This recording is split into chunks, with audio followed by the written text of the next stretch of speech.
Good morning, everybody. Cristie here from Joyful Art Studio in Vacaville, California. I'm so happy to be here today with you to share a fun project and upcycle, which is my favorite thing to do. And I'm grateful to Amy Howard for inviting me here to share with you this fun project that I'm going to do. And I just love working with these products because it makes it so easy. The colors are gorgeous, the products are easy to use, and they're predictably always a great result. So what we're going to do today is we're going to be using, I have this old, as you can see, very beat up, it's like a tote that I've obviously used for carrying lots of paint around here at the studio. We've used it for storage at times. I've used it to tote paint out on mural projects and other types of things. So I want to give it a new life because we don't use it anymore. And I'm going to turn it into a planter. But what I want to do is it's got this, it's already got this old kind of gray patina to it because that's what it was originally painted. And I'm going to be using some Venetian plaster because why not we just keep going with this fun rustic texture, and we're going to use some of this on it, and then we're going to take some one-step paint. And I have got here today the Bauhaus Buff and the Harbor Lights, which are two of my favorites. I tend to lean towards the blues and the teals. And then I'm thinking I'm going to hit it with some of this Provincial red pigment powder, just to catch on that texture that we're going to build up with the Venetian plaster and the paint. So I have some supplies here that I'm going to be using. I've got a little cup to mix my Venetian plaster, which we're going to do right here. And the Venetian plaster is, let me get my glasses here. It is about a 1-to-1 mix. And of course on the directions, it's got it for, the directions are for using a drill paddle to mix it, but we of course do not need that much. So I'm just gonna put some in there with a spoon, right in this nice little cup. And then I'm gonna pour in some water. And if you're doing this at home with these, you probably would want to let it set for just a little bit to kind of really mix. For our purposes today, I'm just gonna go ahead and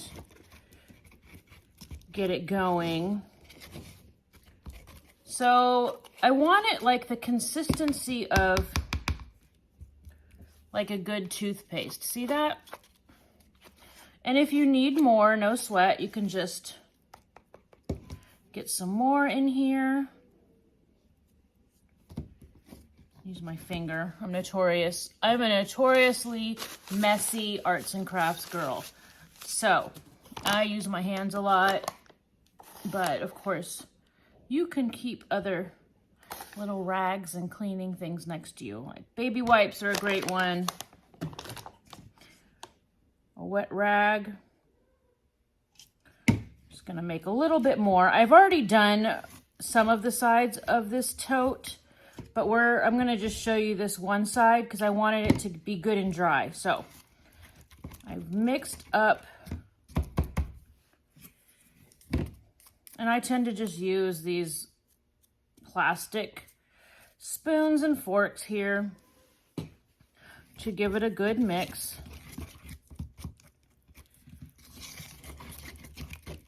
And I reuse these. I've got so many painted, and there, that's a good toothpaste consistency, don't you think? Okay. So I'm just gonna pop that in the water, my spoon and my fork that I used.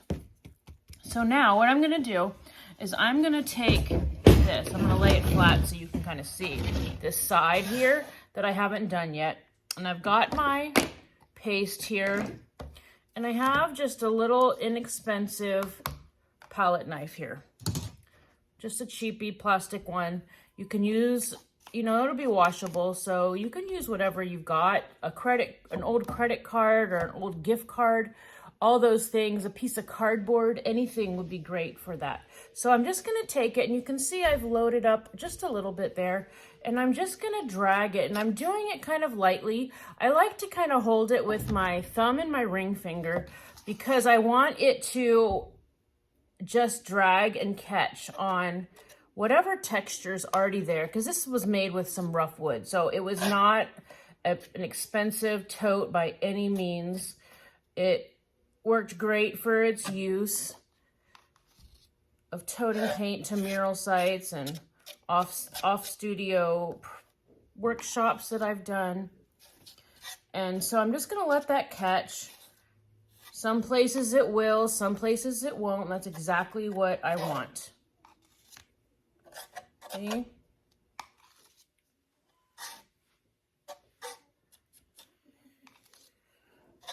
And I would let this dry overnight just to make sure it's nice and dry. You don't want any of that moisture to be left in there when you go to paint over it.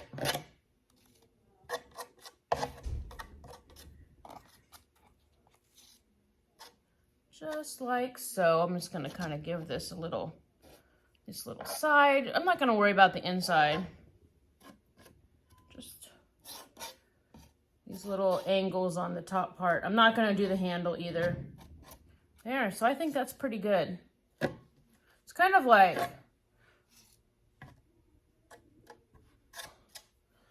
decorating one of those naked cakes. You still want some of the wood to show through. I do. And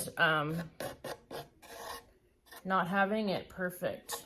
That's part of the beauty. Because I actually am not going to mind if some of this gray peeks through when I go to paint it. And put that aside. So now you can see we've just got this great texture there. It's kind of spread, balanced evenly with the same amount of gray peeking through on each side, so I know it's good and balanced. So now I have already done this side and my ends, and so I'm going to go ahead and give this a paint. So what I want to do is, if you feel it, it's of course bumpy, and then some of the drier texture is poking off. So I'm just taking a sanding sponge, and this is a 220, but honestly it doesn't matter, and I'm just gonna take it gently so I can knock off any of that extra dust. Do the sides here, and this is, you might consider taking this outside for this part, because as you can see, I'm getting dust everywhere. And it's not gonna, you don't want to sand away that texture, just enough to give it a good smooth. So I'm gonna just I'm gonna cheat and use my blow dryer I'm just using that to blow off our paint, or I mean our dust from that. So there we go. So all those pieces are knocked off. It's all good. So the first color I'm gonna go on with is this Harbor Lights. And I keep my paints in these because, as you can see, I'm messy. And if you use these, if they get paint on this little rim here, it's such a strong adhering paint that you will not be able to get your lid off. Ask me how I know, because I've had to drill a hole to get all my precious paint out, because in the beginning when I didn't think about those things. So now I keep it in a little container from the restaurant store, and I'm gonna use this chip brush from Amy. They're a lot nicer than the ones from the, the dollar bin at the hardware store, but they still give a great texture for this project. So I'm gonna just dip that in there. And again, I'm not going for a super perfect job. Let me just brush some on there, because I'm also gonna be using that white, right? So Just a second and you'll see. Let me just get some on the side here.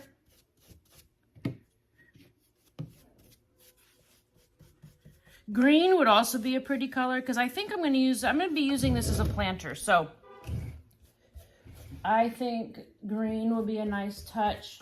And I'm actually going to apply that pigment powder of red. What I was thinking is it's going to give a nice hit of color and texture that's going to complement the greenery that I'm going to put in it. So here we go. So now I'm just dipping some in there. I'm taking the excess off, and then I'm just going to hit that kind of the same way. I'm just dragging it across, letting it catch where it wants to catch.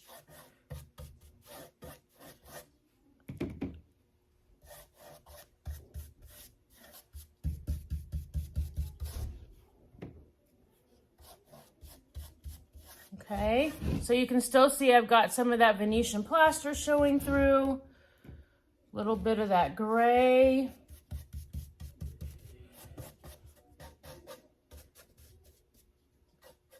Getting this edge here that might show a little bit with the, see, and I'm feeling over here and it's already drying quite a bit on my wet side of my plaster.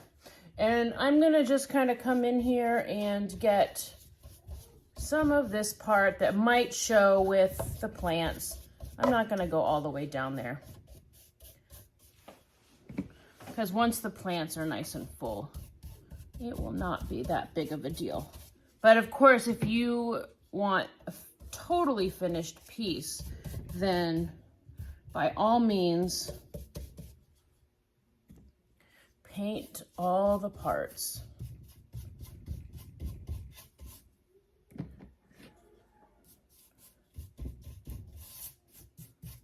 And I did not put Venetian plaster on this, so it'll be a smoother version. There we go. And so I'm gonna hit it with the hairdryer to give it, just to make sure it's dry, because I don't want it, if I were to go ahead and go on here right now with this white, it would all blend, and I don't want that.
And that's one of the beautiful things about this paint. If it's in thin coats, which is the best way to apply it, no matter what kind of a project you're working on, it dries very quickly.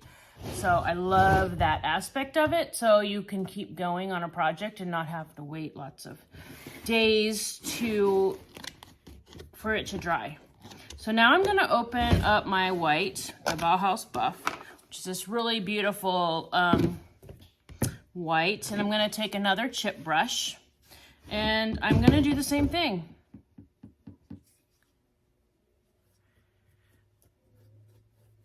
Just kind of letting it catch on that texture, just letting hints of that green, the turquoise color of the Harbor Lights peek through that. What kinds of things do you guys love to upcycle? Give me your best upcycle projects. I love to repurpose things, give them good life, save them from the landfill.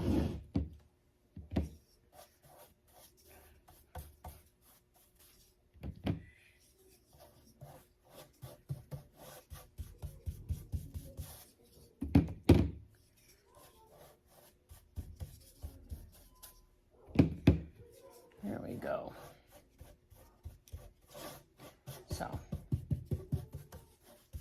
So see, I'm getting a lot of that white on there, but just touches of that turquoise are peeking through. I love that. See that? So let's put some on this end.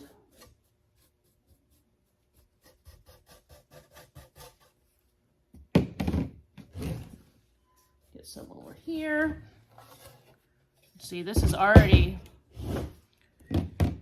got some crunchies on there getting dry on our wet side.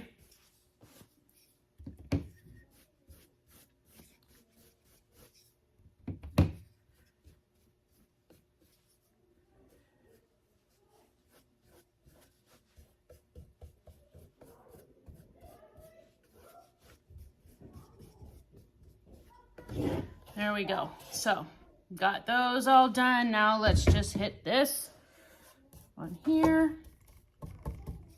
And it's gonna be a different texture just because we did not hit the inside with the Venetian plaster.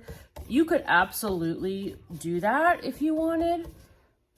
There is not anything that's gonna, it's not gonna change anything. I just chose not to because one, I know that the plants I'm gonna put in here, probably some nice viney, bushy plants are gonna cover that up. So I love a quick project that doesn't take a lot of effort. It's fun. It makes you feel super satisfied. What's the quickest project you've done with stuff that was very rewarding? Filled your creative bucket and you were able to put it out there pretty quick. So putting all my paintbrushes in my water. So now we've got this all done. Now I just want to hit it again with my hair dryer.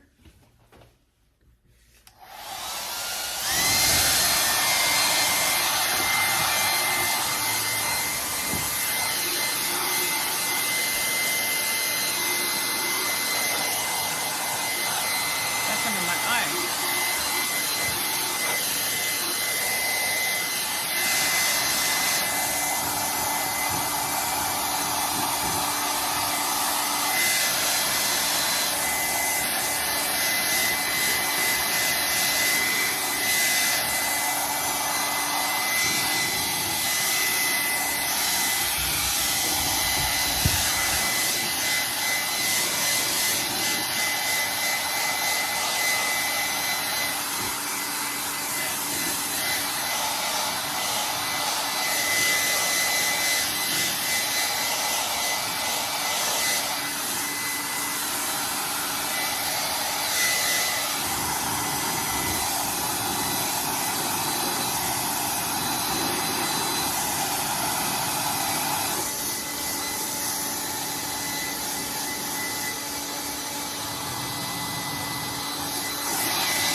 Okay, so there we go.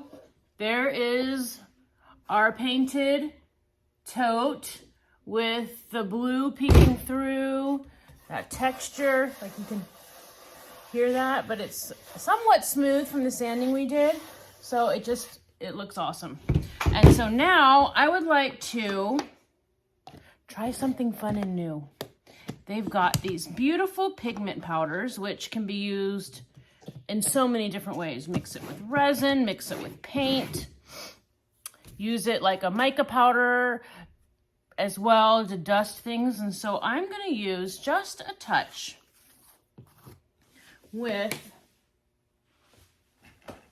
I'm just going to use a little brush because I don't want lots of it. I just want little hints of that to catch and see what it does. So I'm going to kind of just dip it in there.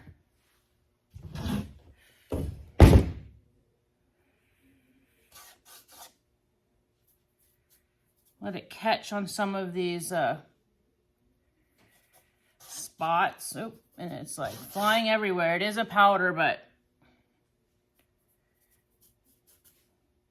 And so once I do this,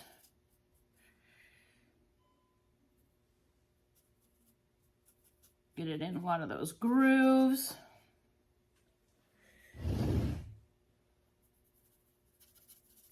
You're going to want to give it a little seal. There's several of Amy's sealers that would work. A matte sealer would be a perfect one to brush on here, or even one of my favorites is the Mind Your Own Beeswax. I love that sealer.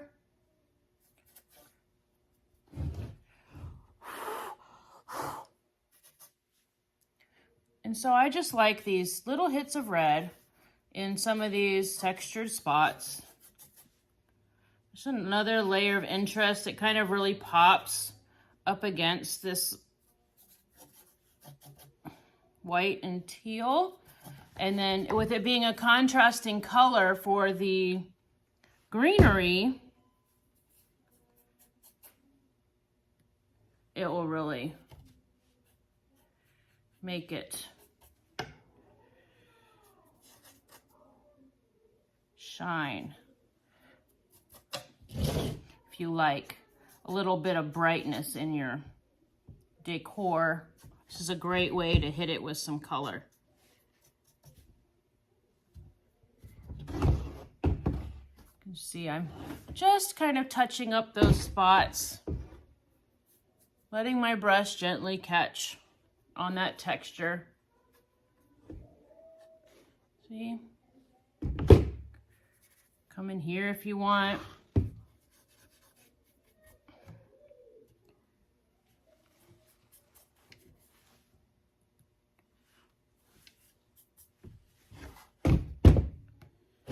My sides, you can kind of see a little better there. Here we go.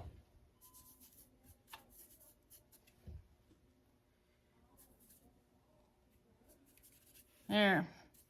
It's like cascading down and naturally catching on the texture from the Venetian plaster. So there we go. So I'm just gonna kind of rub it in with, I use my hand, I know, me, the messy girl, but rub it in, give it a seal. And I can't wait to put some plants in here and show you some pictures. It's gonna look amazing on my porch. I hope you all enjoyed this fun upcycle with Amy Howard's products, and I can't wait to see what you create with those as well. So I hope you have an amazing day. Get creative. Bye.